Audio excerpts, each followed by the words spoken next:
అమెరికాలోని Michigan state ఓ petrol బంక్లో పనిచేస్తున్న ఇద్దరు విద్యార్థులను ఇమిగ్రేషన్ అండ్ కస్టమ్స్ ఎన్ఫోర్స్మెంట్ అధికారులు 21వ తేదీ రాత్రి పట్టుకున్నారు.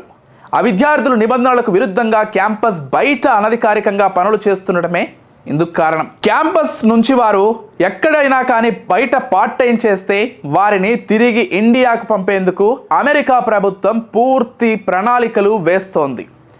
ఇక ఏం చేస్తున్నారన్న దానిపై 3 రోజుల పాటు నిఘా పెట్టి మరీ వాళ్ళను పట్టుకున్నారట. అనంతరం వారి సెవిస్ విద్యార్థి అమెరికాలో ఇచ్చే గుర్తింపు సంఖ్య అనుకోండిది, దీన్ని కూడా రద్దు చేశారు. ఆపై ఫిబ్రవరి 15లోగా దేశం విడిచి వెళ్లాలని కూడా ఆదేశించారు.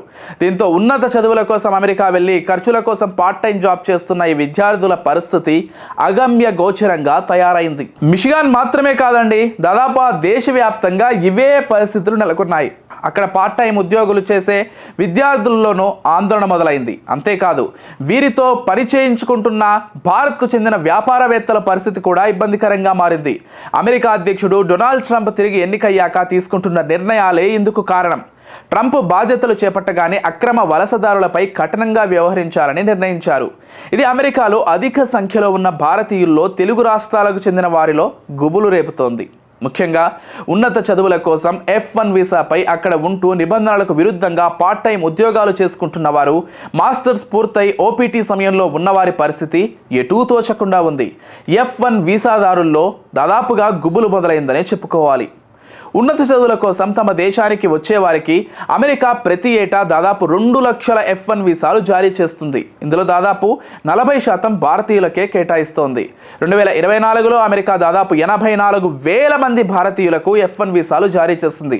ఇందులో తెలుగు రాష్ట్రాలకు చెందిన వారి సంఖ్య దాదాపు 25,000 వరకు ఉంటుంది. ఇలా ప్రతి ఏటా ఇక్కడి నుంచి 25 నుంచి 30,000 మంది తెలుగు వారు ఉన్నత చదువుల పేరుతో అగ్రరాజ్యానికి వెళ్తున్నారు.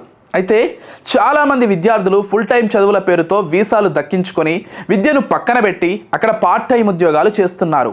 ఇలా F1 వీసాపై వచ్చి పార్ట్ టైం ఉద్యోగం చేయడం కూడా అమెరికా చట్టాల ప్రకారం నేరమే. దీంతో ఇలాంటి ఉద్యోగాలపై అక్కడి అధికారులు దృష్టి సారించారు. వీటిని గుర్తించేందుకు అధికారులు తనిఖీలు నిర్వహిస్తారన్న వార్తలతో పార్ట్ టైం, ఫుల్ టైం ఉద్యోగులు చేస్తున్న F1 వీసాదారుల్లో తీవ్ర ఆందోళన నెలకొంది. అక్కడ రెస్టారెంట్లు, సూపర్ మార్కెట్లు, పెట్రోల్ బంకుల్లో పనిచేసే వారంతా గత వారం రోజులుగా విధులకు డుమ్మా కొడుతున్నారు. ఉద్యోగం చేస్తూ పట్టుబడితే ఇంటికే. ఉన్నత చదువు కోసం అమెరికా వెళ్ళిన ప్రతి ఒక్కరూ అక్కడ ఏదో ఒక ఉద్యోగం చేయడం సాధారణంగా మారింది. కానీ ప్రస్తుత పరిస్థితుల్లో విద్యార్థులు పార్ట్ టైం, ఫుల్ టైం ఉద్యోగాలు చేస్తూ తనిఖీల్లో పట్టుబడితే మాత్రం తమ చదువును మధ్యలోనూ ఆపేసి స్వదేశానికి వెళ్ళిపోవాల్సిన పరిస్థితి ఏర్పడింది. ఇలాంటి వారికి ఇక భవిష్యత్తులోనూ అమెరికా వచ్చే అవకాశాలు సన్నగిల్లుతాయి. దీంతో ఈ భయం F1 వీసాదారుల్లో ఎక్కువగా నెలకొంది. అలాగే అమెరికాలో ఉన్నత చదువులు పూర్తయ్యాక ఆప్షనల్ ప్రాక్టికల్ ట్రైనింగ్కు అవకాశం ఇస్తారు. దీన్నే OPT అని కూడా సాధారణంగా చెప్పుకుంటూ ఉంటారు. ఇది కోర్సులను బట్టి 12 నుంచి 36 నెలల వరకు ఉంటుంది. ఆ తర్వాత అక్కడ ఉద్యోగాలు చేసేందుకు H1Bకి అర్హత లభిస్తుంది. OPT గడువు పూర్తయ్యాక I-140 వీసా జారీ చేస్తారు. ఇది వస్తే గ్రీన్ కార్డు వచ్చేందుకు మార్గం సుగమమవుతుంది. ఇలా OPలో ఇక్కడ తెలుగు రాష్ట్రాలకు చెందిన వారు దాదాపు 2 లక్షల మందికి పైగా ఉంటారని అంచనా. కానీ ప్రస్తుత పరిణామాల నేపథ్యంలో గ్రీన్ కార్డు రావడం అసాధ్యంగా కనిపిస్తోంది. దీనికోసమే అక్కడ OPT చేస్తున్న వేలాది మంది విద్యార్థుల్లో తాజా పరిణామాలు నిరాశకు గురి చేస్తున్నాయి. భారతీయ వ్యాపారులపైన ప్రభావం చూపిస్తున్నాయి.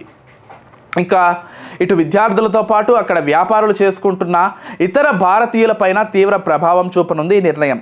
ఇక్కడ నుంచి వెళ్ళే విద్యార్థులు తమ ఖర్చుల కోసం ఏదో ఒక పనిని తక్కువ వేతనానికి చేసేందుకు సిద్ధంగా ఉంటారు. పైగా ఎన్ని గంటలైనా అభ్యంతరం చెప్పకుండా పనిచేస్తారు. దీంతో అక్కడ వ్యాపారం చేసుకునే భారతీయులు ఎక్కువగా వీరినే తమ పనిలో పెట్టుకుంటారు. పని చేస్తూ పట్టుబడితే మొదటికే మోసం జరిగే ప్రమాదం నెలకొనడంతో వ్యాపారులు కూడా విద్యార్థులను పనిలోకి పిలవడం లేదు. ఫలితంగా అమెరికాలో భారతీయ వ్యాపారులు కూడా దెబ్బతింటున్నారన్న అభిప్రాయాలు చాలా వరకు వ్యక్తమవుతున్నాయి.